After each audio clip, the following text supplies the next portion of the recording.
افطار سے پہلے عورت کو کیا کرنا چاہیے؟ حدیث پاک میں یہ جو فرمایا اس کا کیا مطلب کہ اللہ تعالیٰ روزے دار کو افطاری کے وقت منہ مانگا انعام عطا فرماتے ہیں۔ اچھا، اگر کوئی بندہ اس وقت انعام مانگے ہی نہیں تو اس کو کیا ملے گا؟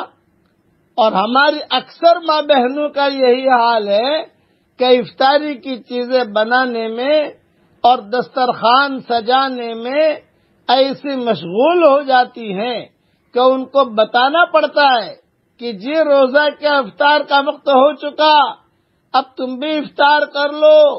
اس کا مطلب یہ ہے کہ یہ وہ مزدور ہے جس نے مزدوری تو کی، لیکن جب دینے والے نے کہا کتنا چاہیے تو اس کو مانگنا ہی یاد نہیں آتا۔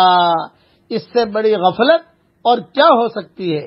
عورتوں کو چاہیے کہ اپنے خاوندوں کو یہ بات سمجھائیں کہ افطار کی ہر چیز آدھا گھنٹہ پہلے تیار ہو کر دسترخوان پر پہنچ جائے گی، اور آخری آدھا گھنٹہ بجائے اس کے کہ ہم کچن میں چولہے پر کھڑی ہوں اور لمبی ایک چیز تلی جا رہی ہے، کبھی دوسری چیز پک رہی ہے، اس میں لگنے کے بجائے یہ آدھا گھنٹہ یا 20 منٹ مصلی پر بیٹھ کر اللہ رب العزت سے دعائیں مانگیں۔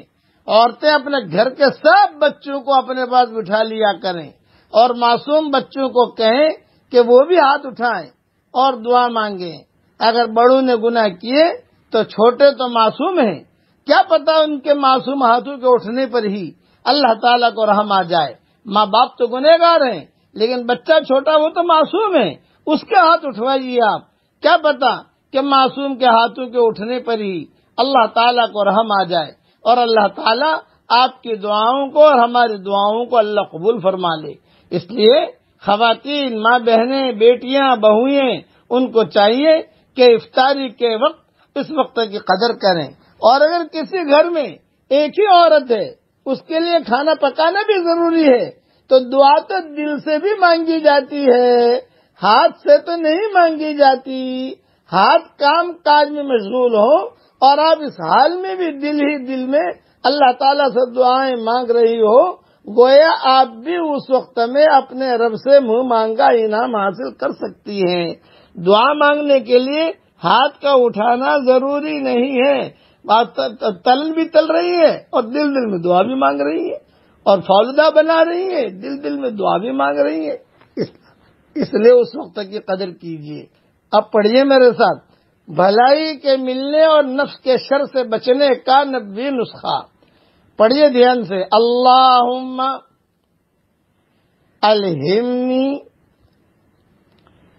رشدی واعذنی من شر نفسی۔